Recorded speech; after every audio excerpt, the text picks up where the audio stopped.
सभी को नमस्कार। राम कथा के कतिपय रोचक प्रसंगों की चर्चा मैं समय समय पर YouTube के अपने इस चैनल पर करता रहा हूँ और वे रामायण पर जो प्लेलिस्ट है इस धारावाहिनी या चैनल पर उसमें देखे जा सकते हैं। अनेक ऐसे प्रसंगों की चर्चा वस्तुतः मैंने की है, पर वे प्रसंग अधिकांशतः वाल्मीकि रामायण के पश्चात जो परवर्ती रामायण काव्य हैं अथवा रामायण आश्रित नाटक आदि हैं उनमें आते हैं। और वाल्मीकि रामायण में ऐसा लगता है कि हास्य के लिए कम स्थान है। उसमें भी विशेष रूप से राम के जितने अलौकिक कार्य हैं, महान पराक्रमी, महान गंभीर, धैर्यशाली, धर्म विग्रह, अत्यंत धीर गंभीर जो उनका स्वरूप है, उसमें ऐसा लगता है कि हंसी ठिठोली के लिए तो कहीं अवकाश ही नहीं है। पर वाल्मीकि रामायण में, केवल वाल्मीकि रामायण में एक ऐसा अनोखा प्रसंग आता है जिसमें राम की परिहासशीलता, विनोदप्रियता सामने आती है और वे भी चुहल कर सकते हैं। थोड़ी सी ठिठोली या चुहल राम भी कर लेते हैं, अन्यथा तो पूरे वाल्मीकि रामायण में एक आद्यंत करुण रस भिदा हुआ है, करुणा का अजस्र प्रवाह है। आचार्यों ने माना ही कि रामायण में तो अंगिरस करुण है, वीर और श्रृंगार आते हैं पर वे अंग बनकर के आते हैं, और जब श्रृंगार ही अंग बन गया तो श्रृंगार का भी अंग जो बनकर के हास्य आता है वह तो नगण्य हो जाए, यह स्वाभाविक ही है। पर वाल्मीकि इतने बड़े ऋषि हैं और राम के चरित्र में कहीं परिहास प्रियता भी है, इस बात को बताना वे नहीं भूलते हैं। और यह ऐसा प्रसंग है कि अन्य किसी रामायण में तो मुझे देखने में नहीं आया। इसको उपेक्षणीय मान करके छोड़ दिया। बात के जितने राम कथा पर लिखने वाले लोग हैं, पर जितनी ही उसकी उपेक्षा की है उतना ही यह अनुपेक्षणीय है प्रसंग। अत्यंत ही महत्वपूर्ण और सारगर्भित यह प्रसंग है वाल्मीकि रामायण के अयोध्या कांड में। यह त्रिजट ब्राह्मण के साथ थोड़ा सा राम ने परिहास किया, कुछ चुहल उन्होंने की, उसका यह प्रसंग है। यह प्रसंग वडोदरा से प्रकाशित रामायण के समीक्षित पाठ संस्करण के अयोध्या कांड में 29वें अध्याय में आता है। अन्य जो संस्करण है, दाक्षिणात्य संस्करण, मुंबई संस्करण, उनमें अध्याय संख्या में भेद है और श्लोक भी कुछ अतिरिक्त उनमें आ गए हैं। गीता प्रेस गोरखपुर के संस्करण में यह अयोध्या कांड में 32वां अध्याय है। पर प्रसंग तो सभी वाल्मीकि रामायण के संस्करणों में यह समान रूप से मिलता है और गीता प्रेस तथा अन्य संस्करणों में अतिरिक्त श्लोक इस अध्याय में जोड़े गए हैं। यह तो अवश्य सत्य है। प्रसंग तो जैसा हम जानते हैं कि राम के राज्याभिषेक की तैयारियां चल रही थीं। पुरवासी अत्यंत मुदित प्रसन्न थे। उसी समय मंथरा ने कैकेयी को भरमाया। उसने दशरथ से 2 वरदान मांगे। राम ने निर्विकार चित्त से वन गमन स्वीकार किया। सीता और लक्ष्मण भी उनके साथ चले। इतना प्रसंग है। माता कौशल्या से विदा मांगी, राजा दशरथ से विदा मांगी, राजा दशरथ को समझाया।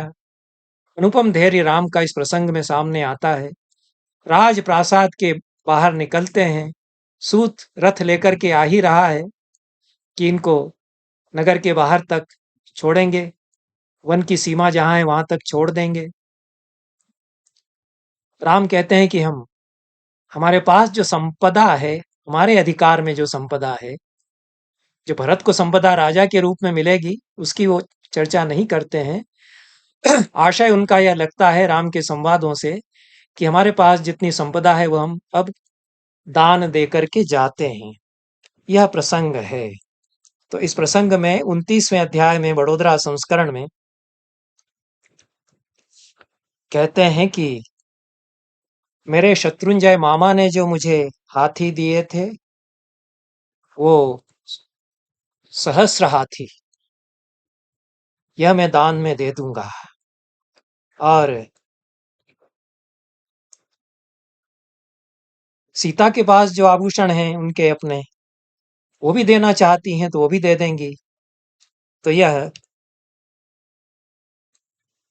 अग्नि की प्रदक्षिणा करके जैसे ही वे बाहर आते हैं तो दान देने का निश्चय करते हैं, सीता और राम दोनों।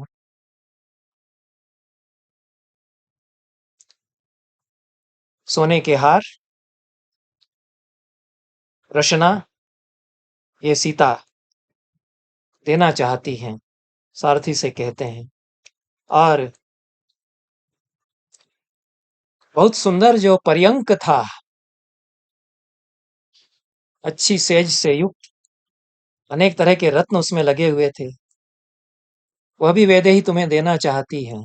सीता ने कहा होगा, ऐसा सारथी से कहते हैं, सारथी जिसका नाम सुयज्ञ है, और 1000 हाथी भी मैं देना चाहता हूं। सुयज्ञ ने स्वीकार किया राम का यह दान, सीता का यह दान।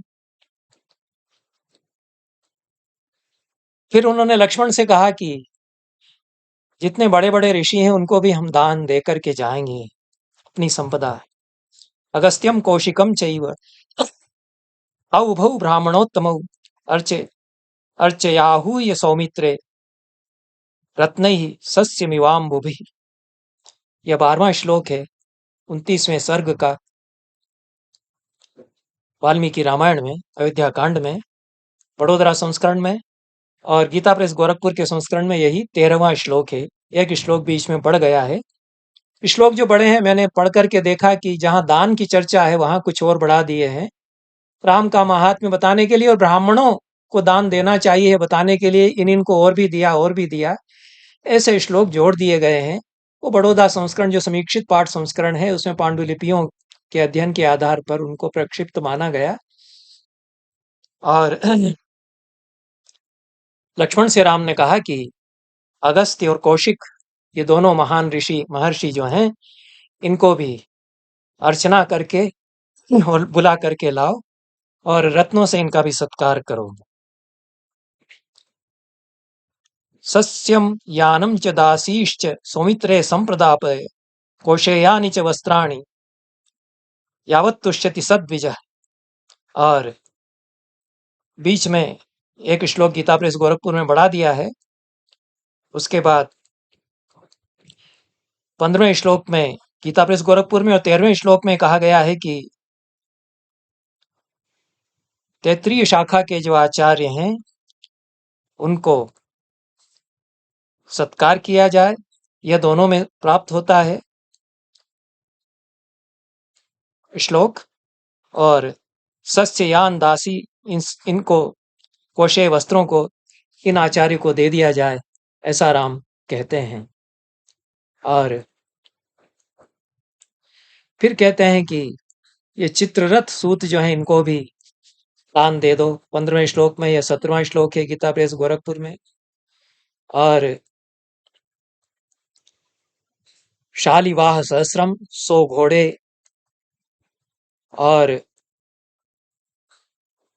अन्य जो गो सहस्र भी प्रदान करो इनको, यह राम कहते हैं। यह 16वां श्लोक है गीता प्रेस गोरखपुर के संस्करण में। 16वां श्लोक है वडोदरा संस्करण में और 20वां श्लोक है गीता प्रेस गोरखपुर के संस्करण में। इस प्रकार से ब्राह्मणों को उन्होंने धन दिया। और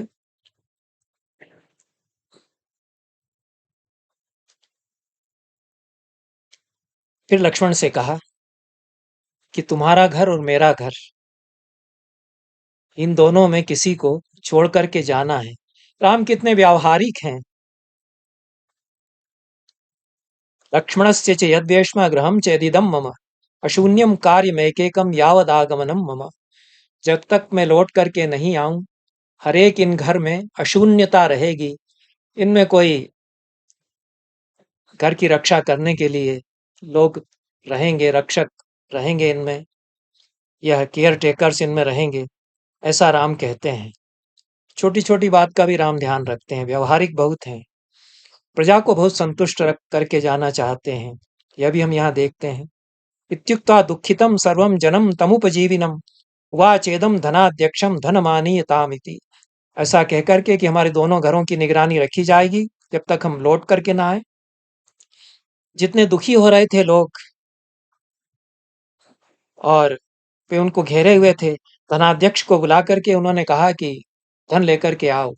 धनाध्यक्ष भी राम का जो अपना धनाध्यक्ष होगा, जो युवराज के रूप में उनको धन दिया गया होगा, उनकी अपनी जो संपदा रही होगी, वो कौशल्या के पास भी कुछ गांव थे, राम के पास अपनी संपदा जो थी उसको उन्होंने मंगवाया और कहा कि वो सारा धन ले आओ।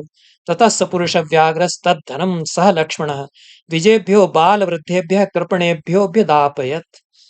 ये बहुत ध्यान रखने की बात है कि 21वां श्लोक है और इसके पहले गीता प्रेस में 3 श्लोक बढ़ा दिए गए हैं। राम तो 21वें में यही कहते हैं कि ब्राह्मणों, बच्चों, बूढ़ों और जो दीन दुखी गरीब हैं उनको ये सारा ये धन दे देना है।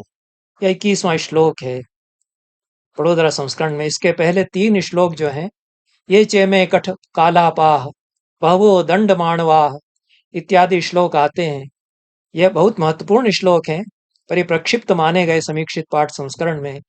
कट शाखा के स्वाध्यायी विप्र, कालापक जो विप्र हैं, ये विविध वेद शाखाओं के जो स्वाध्यायी विप्र हैं, ये पेटू हैं, यह भी कहते हैं। और कुछ काम धंधा इनको आता नहीं है, केवल वेद पढ़ते हैं और भोजन प्रिय हैं।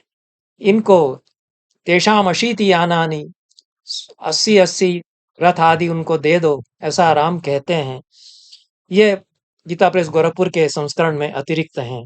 उसके बाद राम कहते हैं कि बच्चों, बूढ़ों, जो कि मूल समीक्षित पाठ संस्करण में है, उसमें राम कहते हैं कि बच्चों, बूढ़ों, कृपण या गरीबों, दीन दुखियों को धन दे दिया जाए। इसके बाद यह प्रसंग एक आता है जिसकी चर्चा वास्तव में मैं करना चाहता हूं और मुझे अन्य किसी रामायण संबंधी ग्रंथ में यह नहीं मिला और इसकी चर्चा कोई करेगा भी नहीं। मुझे जो बहुत अच्छे और महत्वपूर्ण लगते हैं वे दूसरे लोगों को उपेक्षणीय लगते हैं। मेरे लिए तो यह अत्यंत ही मार्मिक प्रसंग है। और सबसे बड़ी बात यह कि राम की थोड़ी सी ठिठोली करने की भी आदत है, कुछ चुहलबाजी वे कर लेते हैं, यह बात इसमें सामने आती है। अन्यथा तो राम बाकी सारे साहित्य में या तो खूब विलाप करते हैं या युद्ध में परम वीर के रूप में वे सामने आते हैं और धर्म के विग्रह के रूप में वे सामने आते हैं। पर वाल्मीकि के महाकाव्य में यह सिद्ध कर दिया गया कि करुण रस के पीछे हास्य भी कहीं न कहीं छिपा होता है। और हास्य यदि है तो उसके पीछे करुणा तो रहेगी ही रहेगी, तभी वास्तविक हास्य है। हमारे महाकवियों ने तो दिखा दिया, आचार्य परंपरा भले ही न माने कि श्रृंगार और हास्य तो परस्पर अनुकूल हैं और हास्य अंग बन करके श्रृंगार का आएगा, लेकिन श्रृंगार और करुण परस्पर विरोधी हैं। श्रृंगार रस जहां है, संभोग श्रृंगार, वहां करुण रस अंग रूप में नहीं आना चाहिए, विप्रलंब में तो आ सकता है। और हास्य जहां है वहां भी करुण रस नहीं आना चाहिए, ऐसा आचार्य परंपरा मानती आई है। ये जो रसों की प्रतिकूलता और अनुकूलता का विचार है, उसको बड़े महान कवियों ने अपनी बड़ी प्रतिभा से पलट दिया। करुण रस तो है, कैसा करुण रस है, सब लोग रो रहे हैं। अयोध्या के पूर्वासी जन सड़कों पर बाहर आ गए कि हम भी चल देंगे, ऐसे नगर में हम रहेंगे ही नहीं जहां राम नहीं है। सब कुछ विषादमय वातावरण है, राम केवल अडिग बने हुए हैं, अविचलित बने हुए हैं। केवल एक व्यक्ति पूरी अयोध्या में है जो स्थिर अविकंपित मन वाला है, बाकी न तो लक्ष्मण, न सीता, दशरथ, कौशल्या, पूर्वासी जनों का, मंत्रियों का, इन सब का तो सवाल ही नहीं होता। सभी दुख में डूबे हुए हैं। ऐसा करुण का, परम करुण प्रवाह का यह प्रसंग है। उसमें क्या होता है कि 22वें श्लोक में वडोदरा संस्करण में कहा गया, तत्रासीत पिंगलो गार्ग्यस त्रिजटो नाम वै द्विजः। उसी अयोध्या में पिंगल वर्ण का, त्रिजट नाम का, गार्ग्य, गर्ग के वंश का, गार्ग्य गोत्र का एक ब्राह्मण रहता था। आ पश्चिमाया कक्षाया नयनम कश्चिद अवारयत। वह भी उस भीड़ में था, जो लोग दान ले रहे थे, यह उसी भीड़ में था। और जब देखा कि मेरी तरफ ध्यान ही नहीं दिया है, मेरे लिए तो कुछ कहा ही नहीं है राम ने, तो पांचवी कक्षा तक, पांचवी जोड़ी तक चला गया। कितना बड़ा राजप्रासाद रहा होगा। 7 कक्षाएं प्राय रहती थीं, तो पहली कक्षा पर ही प्रतिहार रोक लेते थे। पर उस ब्राह्मण को देख करके किसी ने रोका नहीं। राम सबको दान दे रहे हैं, ये जा रहा है दान लेने। तो पांचवी कक्षा तक वह पहुंच गया, किसी ने उसको रोका नहीं। यहाँ तक यह श्लोक तो गीता प्रेस गोरखपुर में भी है। श्लोक संख्या में अवश्य अंतर है। उसके बाद थोड़ा सा पाठ में अंतर आ जाता है। उससे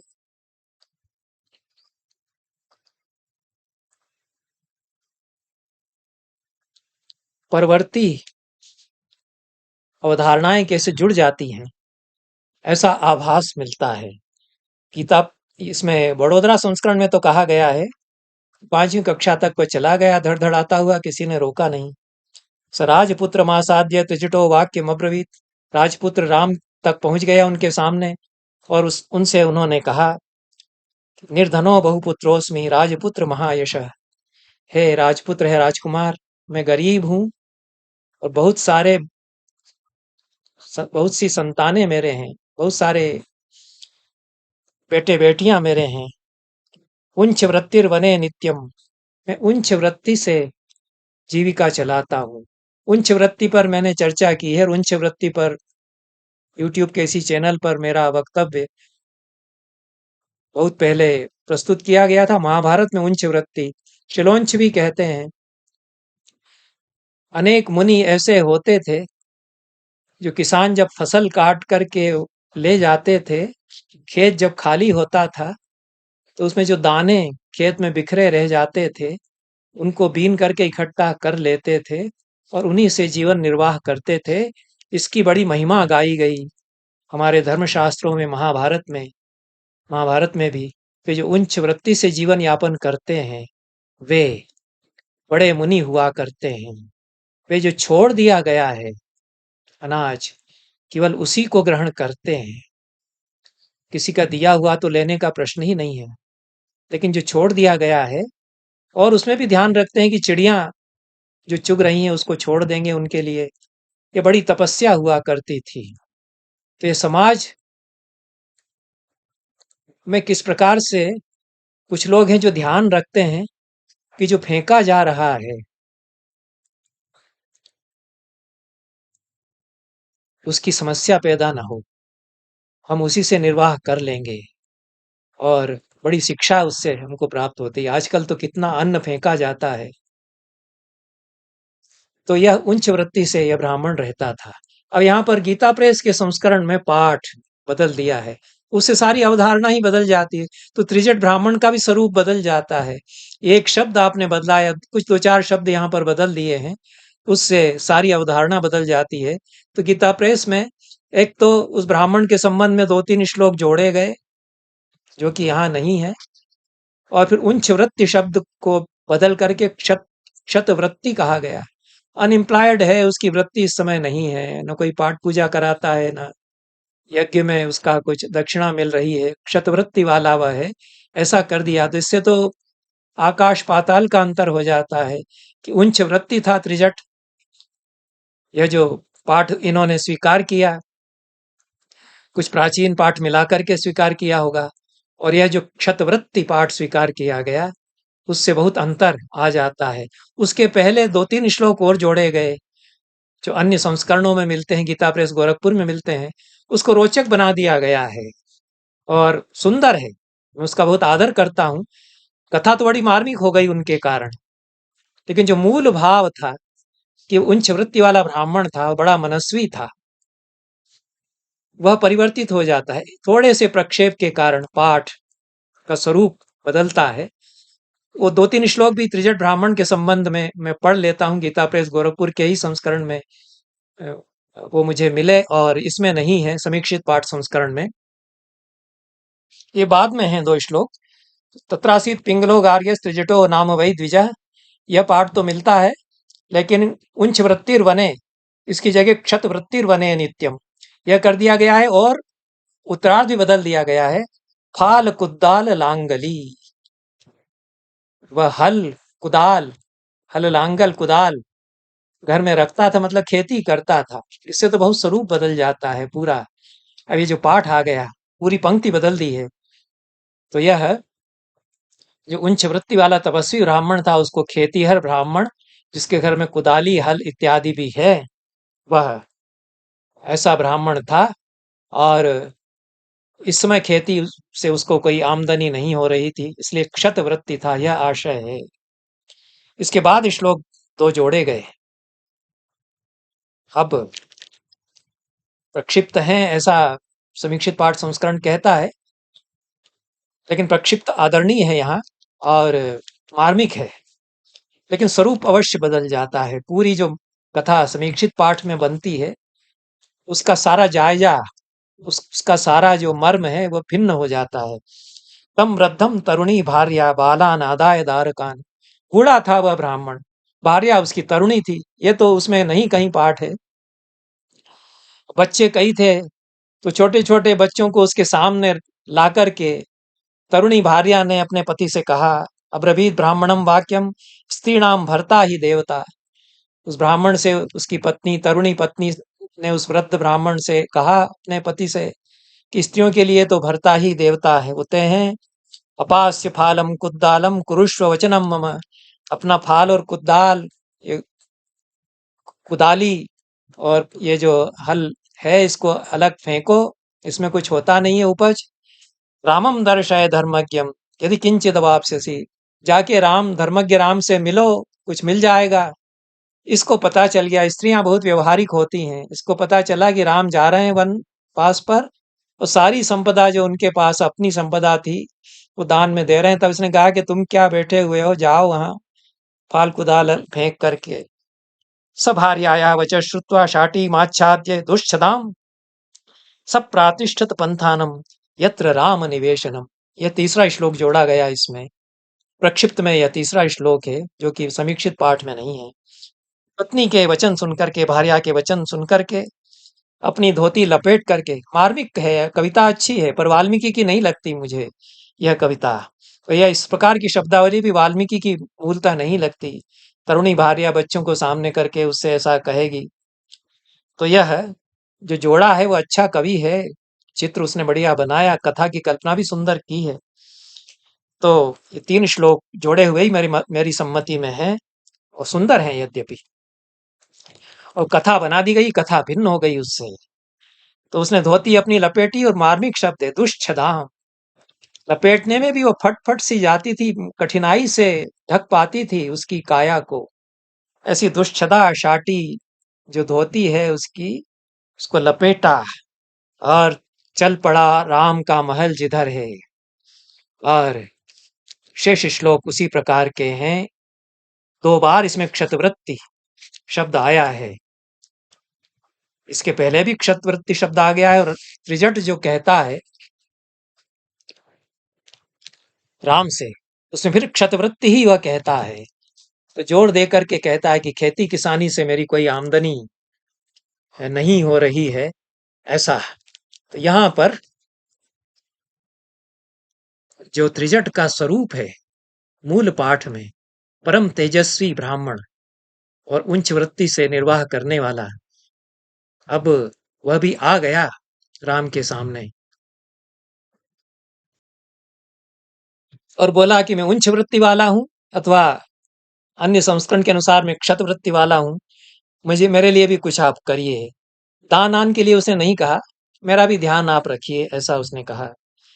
आगे के श्लोक हैं जो गीता प्रेस में भी मिलते हैं, लेकिन उसके बाद में फिर कुछ श्लोक उन्होंने और जोड़े हैं, या प्रक्षिप्त अन्य श्लोक भी हैं वडोदरा संस्करण के अनुसार। तमुवाच ततो रामः परिहास समन्वितम गवाम सहस्रमप्येकम न तो विश्राणितम मया। यह विलंब से पहुंचा था ऐसा लगता है, और राम अपना बहुत सारा तो दे चुके थे, हजारों हाथी और स्वर्णाभूषण और इत्यादि इत्यादि, रथ और घोड़े सब दे चुके थे। तो उन्होंने परिहास समन्वित वचन कहा कि हे ब्राह्मण देवता, संकेत देते हैं कि विलंब हो गया। अब तो केवल 1000 गायें बची हैं, वो मैंने अभी तक नहीं दी हैं। तो क्या करना है कि परीक्षिपसि दंडेन यावत तावद अवाप्स्यसि। आप अपना डंडा फेंकिए, जितनी दूर तक डंडा जाएगा उतनी गायें मैं आपको दे दूंगा। उतनी जगह में जितनी गायें आ सकती हैं उतनी गायें मैं आपको दे दूंगा। अब 1000 गायें, हजारों गायें तो बहुत भूमि घेरेंगी। कल्पना यह है, तो जितनी दूर तक डंडा आप फेंकेंगे, मैं जहां खड़ा हूं वहां से लगा करके गायों की कतार उतनी दूरी तक जितनी गायें आएंगी उतनी मैं आपको दे दूंगा, और मेरे पास सब कुछ है नहीं। लेकिन 1000 भी नहीं देने की बात कर रहे हैं। तो ये मजाक वे करते हैं। और उसका भोलापन देख करके और उसकी स्थिति देख करके राम को लगा कि अब थोड़ी सी ठिठोली ही कर लेते हैं। परिहास कह दिया है वाल्मीकि ने, कि परिहास में उन्होंने कहा। और कोई होता तो समझ जाता, वो कहता आप काहे को मजाक करते हैं, गरीब ब्राह्मण को वैसे ही दे दीजिए। ये तो सीधे ही थे ब्राह्मण देवता। अब ये बड़ा परिहास, हास्यरस और थोड़ा सा करुण, तो जो उसमें चित्र है, सशाटीम त्वरितः कट्याम सम्भ्रांतः परिवेष्टिताम आविद्य दंडम चिक्षेप सर्व प्राणेन वेगितः। बहुत समर्थ शब्दावली है।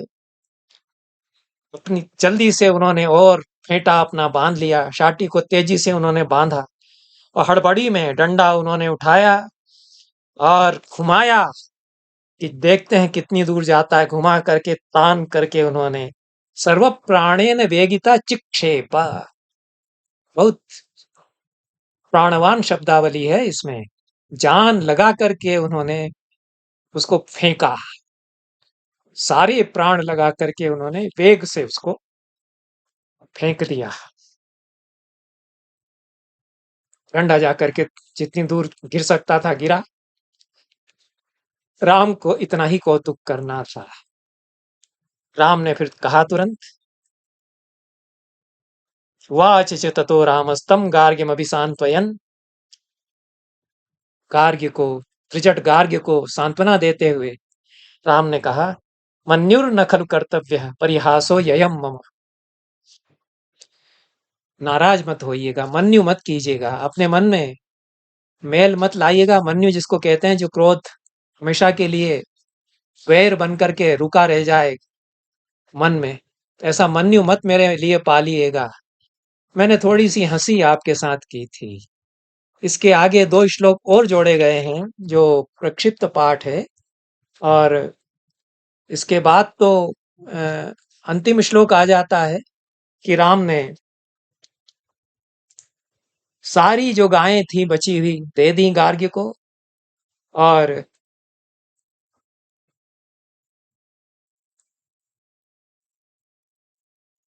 आशीष देता हुआ त्रिजट वहां से चला गया। यह 27वां श्लोक है वडोदरा संस्करण में, 29वें अध्याय का। गीता प्रेस गोरखपुर के संस्करण में 32 श्लोक हैं।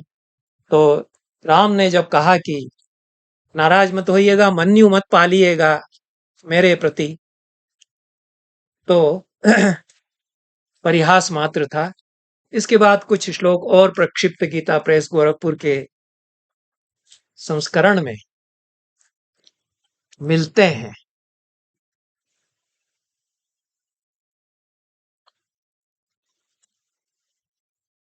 और वे भी सुंदर श्लोक हैं, बहुत काव्यात्मक हैं, छंद ही बदल दिया है।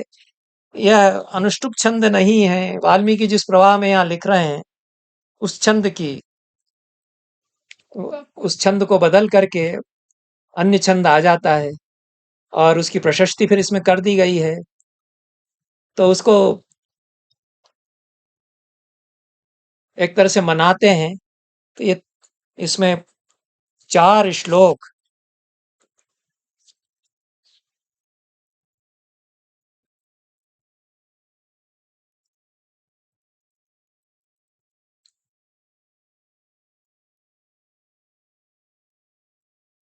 वंशस्थ छंद के ये आ गए हैं। इदं हि तेजस्तव यद्दुरत्ययं तदेव जिज्ञासितुमिच्छता मया इमं भवानर्थमभिप्रचोदितो प्रणीष्व किंचिदपरम व्यवस्यसि। आपके दुरत्यय तेज को ध्यान में रख करके और कितना आप में ब्रह्म बल है यह जानने की इच्छा से ही मैंने यह थोड़ी सी ठिठोली की है और ये डंडा फेंकने के लिए मैंने आपसे कह दिया। और कुछ आपको चाहिए गायें तो मैं आपको सब दे ही दूंगा, और कुछ भी चाहिए तो मांगिए। ब्रवीमि सत्येन न ते स्म यंत्रणाम धनम हि यद्यन् मम विप्रकारणात् भवत्सु सम्यक प्रतिपादनेन मयार्जितं चैव यशस्करं भवेत्। ये वाल्मीकि की शब्दावली नहीं है इस प्रकार की, और मैं सत्य कह रहा हूँ। और यंत्रणा आपको देना नहीं, यंत्रणा की बात आपके लिए नहीं है, अर्थात संकोच में यंत्रित होने की बात नहीं है। विप्रकारणात् यद्यद् मम धनम, जो जो कुछ धन मेरे पास है आपके लिए सम्यक प्रतिपादन के द्वारा यदि मैं प्रदान कर दूंगा तो यशस्कर मेरे लिए होगा, ऐसा कहते हैं। तब वह भार्या सहित, अभी तो भार्या उसकी साथ में आई थी ऐसा नहीं कहा है, और बड़ोदरा संस्करण में तो कोई आशय ही ऐसा नहीं है, और इसके पहले भी चल दिया अकेला ऐसा ही आशय है गीता प्रेस में भी, लेकिन यहाँ आ गया ततस्स भार्य त्रिजटो महामुनिर्गवामनीकम प्रतिगृह्य मोदिता है। अपनी पत्नी के साथ महामुनि त्रिजट, वो गायों की जो पूरी पलटन थी उसको लेकर के, गायों के समूह को लेकर के और स्वीकार करके और चल पड़ा, और राम को यश प्राप्त हो, बल प्रीति सुख प्राप्त हो, इस प्रकार का आशीर्वाद देते हुए वे चल पड़े। महामुनि उनको यहाँ कह दिया है, यशो बल प्रीति सुखोप ब्रह्मिणी तदाशीष प्रत्यवदन महात्मना सचापि राम प्रतिपूर्ण पौरुषो, वंशस्थ ही है, वे राम भी प्रतिपूर्ण पौरुष वाले, महाधनम धर्म बलैरुपार्जितम नियोजयामास सुरज्जने चिरात यथार सम्मान वच प्रचोदित। इसके भी अनावश्यक ही लग रहा है। तो राम भी प्रतिपूर्ण पौरुष वाले जो राम थे, उन्होंने अपने महाधन को, जो कि धर्म बल से उनके द्वारा उपार्जित था, तो अपने मित्रों को उन्होंने दे दिया, और सुहृदों में वो सम्मान पूर्वक वचन के साथ उसको बांटते रहे चिरकाल तक। वहां विजय सुरत प्रत्यजनोथवा तदा दरिद्र भिक्षा चरणश्च यो भवेत् न तत्र कश्चिन्न बभूव तर्पितो यथार सम्मानन दान संभ्रमैः। मित्र हो, नौकर चाकर हो, दरिद्र हो, भिक्षा मांगने वाले हो, कोई नहीं बचा है जिसको राम ने तर्पित न किया गया हो। यह अंतिम श्लोक है गीता प्रेस में, और कुछ भिन्न है पाठ वडोदरा संस्करण में। इसके साथ यह प्रसंग आता है, और यह प्रसंग एक तो अनेक दृष्टियों से महत्वपूर्ण है। राम की जो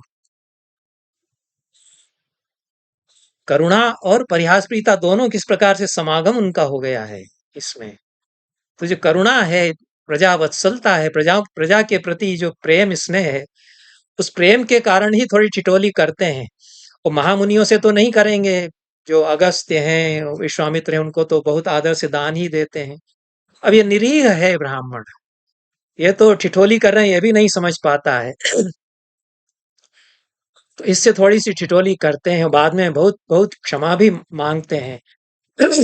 तो राम का जो चरित्र है इससे और भी मेरी दृष्टि में उज्जवल हो जाता है कि इतना बड़ा महापुरुष है, कुछ भी हास्य उसके जीवन में न हो तो ऐसा कैसे हो सकता है। तो हास्य तो फिर उनके चरित्र में भीतर है, ऐसा उससे लगता है। हास्य उनके चरित्र में अंतरंग रूप से उस प्रकार का है जिसको कि अभिनव गुप्त ने कहा है कि वह भी मुक्त करता है। हास्य रस हमारे चित्त के कलुष बहा करके और मुक्तावस्था में ले जाता है। किसी की हंसी उड़ाना हास्य रस नहीं होता है। तो हास्य रस का दर्शन जो अभिनव गुप्त बताते हैं कि हास्य रस किस प्रकार से मोक्ष प्रदान कर देता है। आत्मस्थ और परस्थ दो प्रकार के हास्य होते हैं। तो उसका अर्थ मैं यही लेता हूं कि कोई परमहंस, कोई अघोर भैरव अपने आप पर हंसता है। मेरे भीतर बैठा है एक प्रसन्न चित्त मूर्ख, हंस हंस कर मदमत्त हुआ जाता है। कि जगत स्वायत्त हुआ जाता है, मुक्तिबोध कहते हैं। तो कवियों में तो ऐसी परमहंस की वृत्ति हुआ करती है, त्रिलोचन में और कुछ मुक्तिबोध में भी।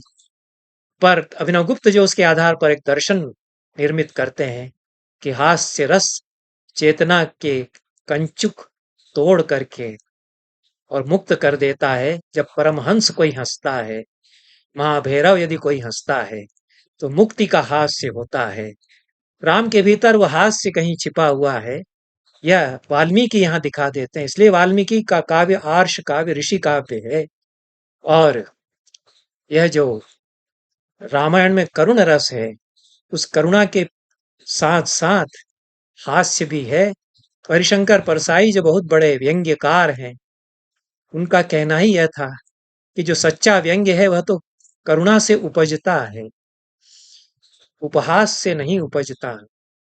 किसी के ऊपर केवल कटाक्ष करने के भाव से अच्छा व्यंग्य नहीं होता। जब प्रताड़ित लोगों के प्रति, दीन दुखियों के प्रति करुणा होगी, तब हास्य और व्यंग्य वहां भी आ सकता है। तो राम के भीतर जो करुणा है, उसके कारण कुछ हास्य छटा यहाँ बिखरी, वे करुण को ही पुष्ट करती है। तो हास्य रस भी यहाँ करुणा के अजस्र भाव को और भी तीव्र बनाता है। राम की करुणा ही उसमें प्रतिफलित हुई है, ये हम यहाँ देखते हैं। इसके साथ ही ये वक्तव्य आज का समाप्त करते हैं। बहुत बहुत धन्यवाद। नमस्कार।